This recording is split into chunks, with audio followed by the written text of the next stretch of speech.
Hola mis amigos, muy buen día, que el Espíritu Santo abra el entendimiento de cada uno de ustedes para que cada uno sepa la voluntad de Él para su vida. Y una vez que usted sabe la voluntad de Dios para su vida y usted ejecutando esa voluntad,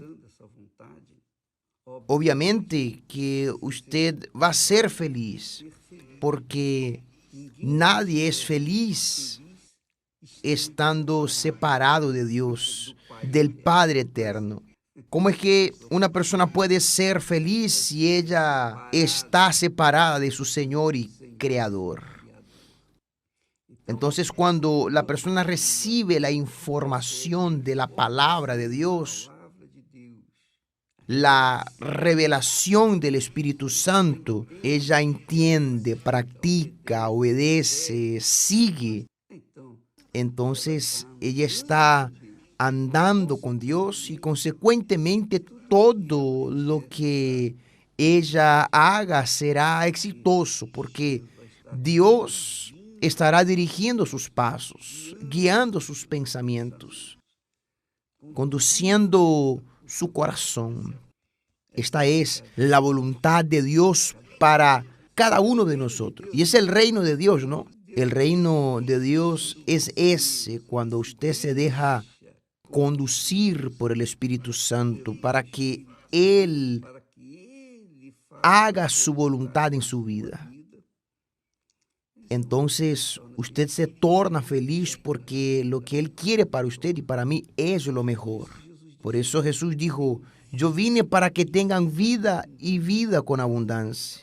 Es decir, vida placentera, vida abundante, pero esa vida abundante comienza aquí, dentro de nosotros, dentro de nuestro ser, dentro de nuestro corazón, en nuestra mente, en la obediencia a su palabra. Muy bien, con permiso.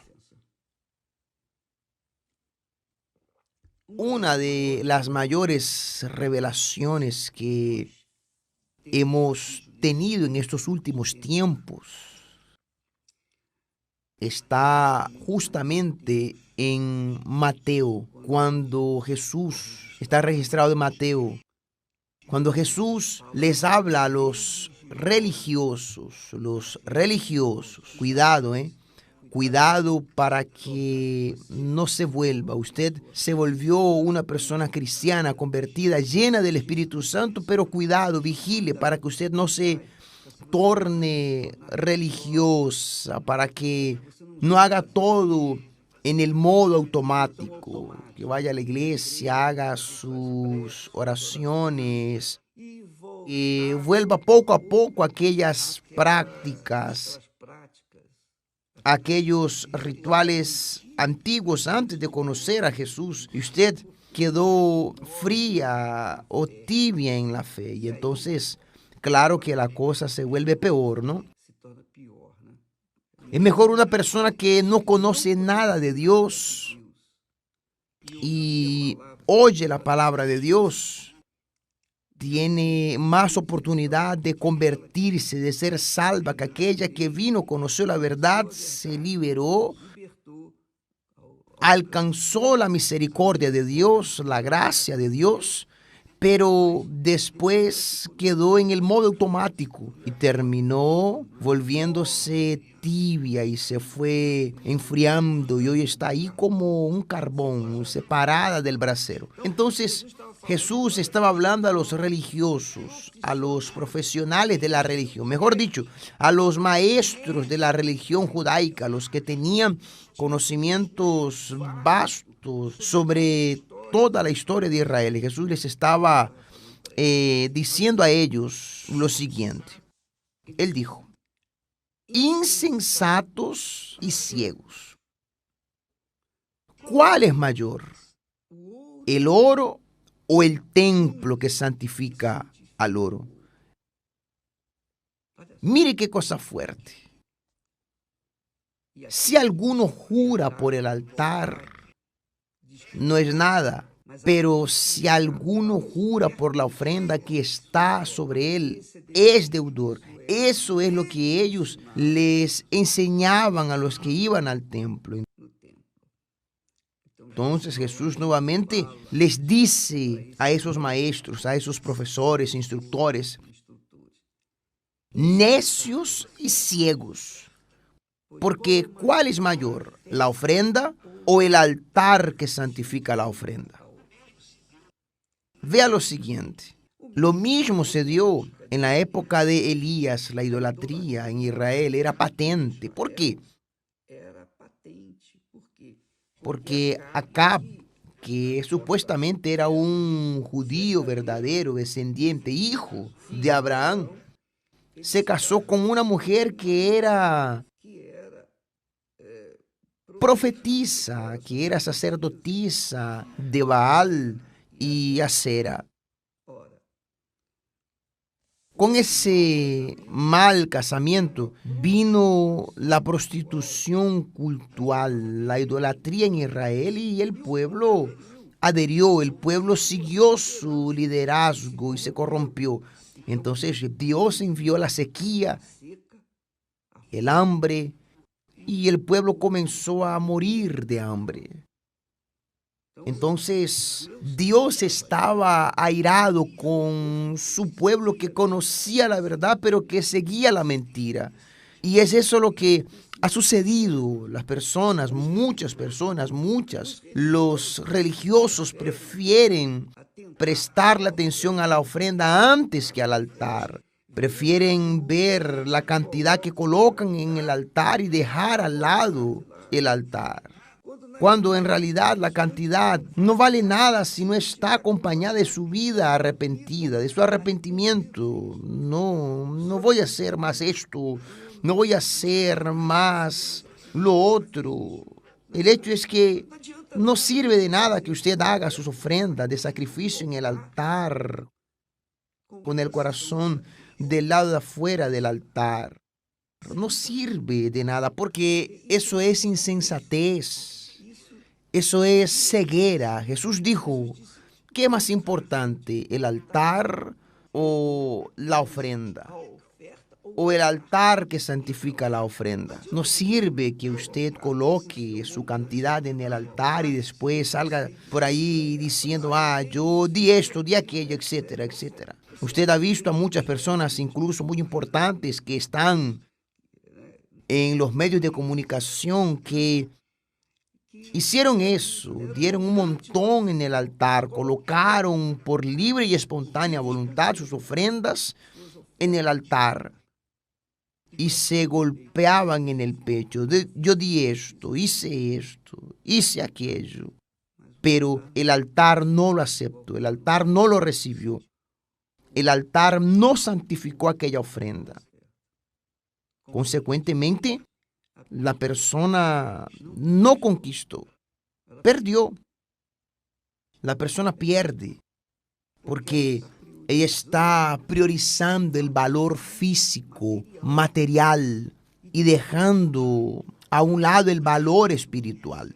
Es el altar el que recibe la ofrenda, no es la ofrenda la que recibe el altar.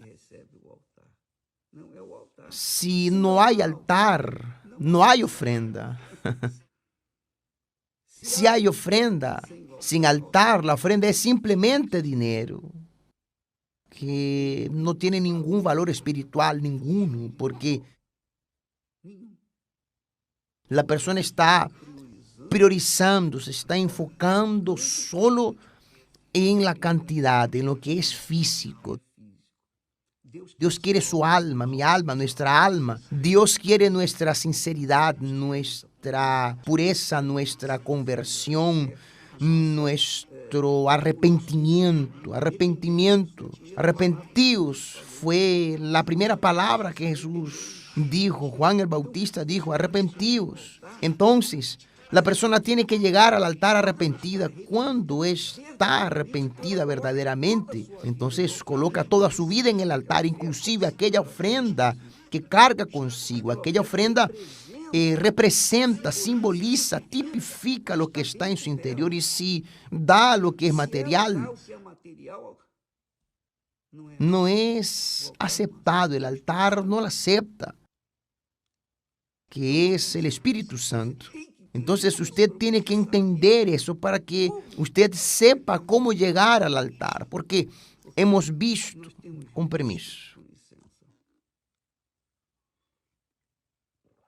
hemos visto a prisioneros, personas convirtiéndose y recibiendo el bautismo con el Espíritu Santo dentro de la cárcel, dentro de la cárcel. ¿Y qué hicieron ellos en el altar? No dieron nada, pero ellos en el momento, en el momento en que se arrepintieron, se arrodillaron, colocaron las rodillas en el baño sucio con mal olor y dijeron: oh Dios, no tengo nada para darte, pero te doy mi vida.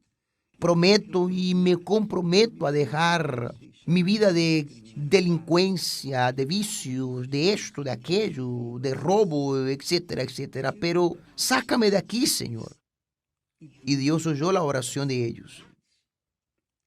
Y más tarde, ellos salieron.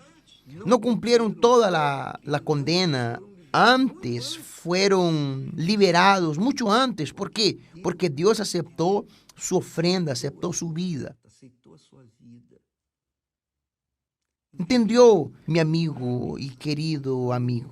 Entonces, no venga al altar pensando que la cantidad de dinero, el bien que usted coloca en el altar es suficiente para agradar a Dios. No. Lo que le agrada a Dios es su corazón convertido, entregado, rendido, dedicado. Entonces sí, el Espíritu Santo viene y le recibe y entonces Él lo bendice. Usted vio en la novela de Jesús, en la novela de Génesis, cuando Caín y Abel presentaron sus sacrificios, el fuego solo descendió sobre el sacrificio de Abel, no descendió sobre el sacrificio, entre comillas, de Caín. ¿Por qué? Porque no había alma, no había corazón, no había sinceridad, entrega, arrepentimiento. Piense bien, mi amiga.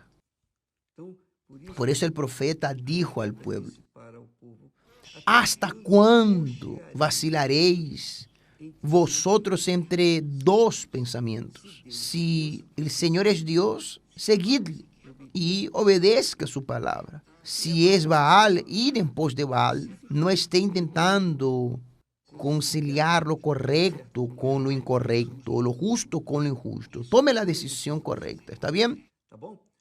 Pienso que esto hará de usted una nueva criatura si usted realmente participa con el corazón rendido, entregado, con su vida de pecado completamente destruida y entonces arrepentida viene y entrega su vida en el altar. Que Dios los bendiga a todos en el nombre de Jesús. Amén.